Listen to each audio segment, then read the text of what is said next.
Hunter Biden's legal team meeting with prosecutors from the Justice Department yesterday. The first son facing 3 potential charges for alleged tax crimes and the illegal purchase of a gun. Joining us now for more, Kentucky Congressman and Chairman of the House Oversight Committee, James Comer. Mr. Chairman, good morning. Good to have you back on.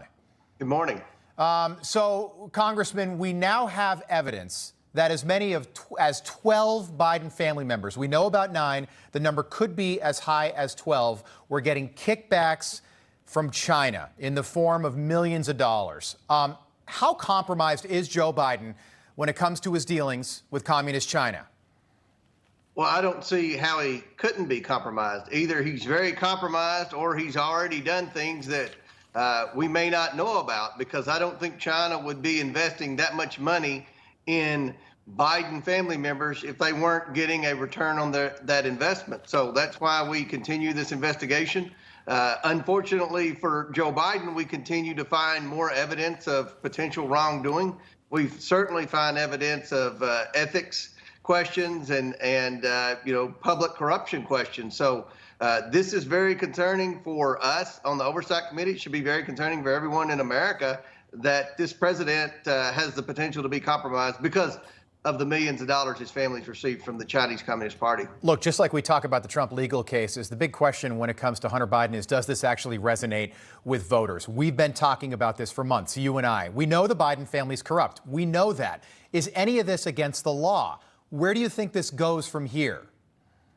Well, we've got to determine, we're looking into some decisions that Joe Biden made while he was vice president, and some decisions Joe Biden has made since he's been president that we're very concerned about.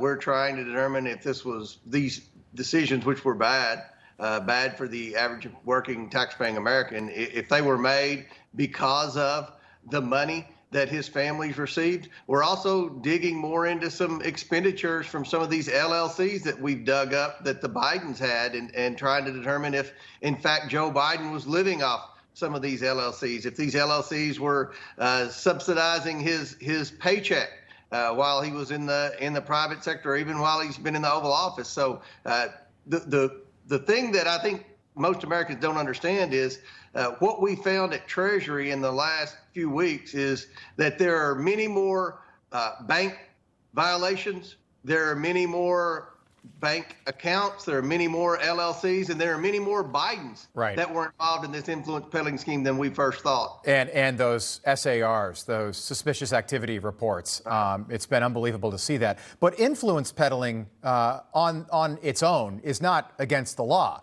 It's corrupt, but it's not against the law.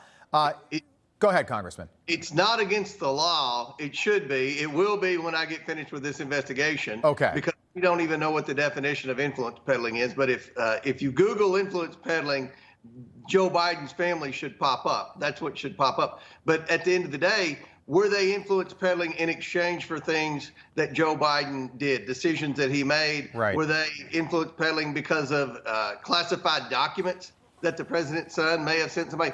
These are the things we're investigating. And, if in fact Joe Biden has committed crimes to benefit his family's influence peddling operation, then there was criminal activity. Yeah, there. and I hate to say it, but the swamp was built on influence peddling. That's right. So you're trying to change that. That's a good thing. Your colleague, Tennessee Congressman Tim Burchett, also on the Oversight Committee, and I thought this was fascinating. He said impeachment is on the table for Joe Biden. Can you confirm that? Would you move forward with something like that?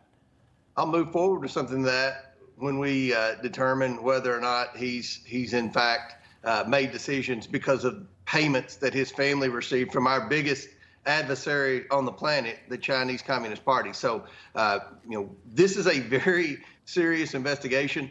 The allegations and the things that we're investigating make Watergate look like jaywalking. I mean, this is a very serious investigation of public corruption of a historical proportion. Okay. So if in fact Joe Biden has committed these crimes that we're investigating him, then I think everything's on the table. Congressman, a little less than 30 seconds. Let's say Hunter Biden is indicted. Let's say this goes all the way.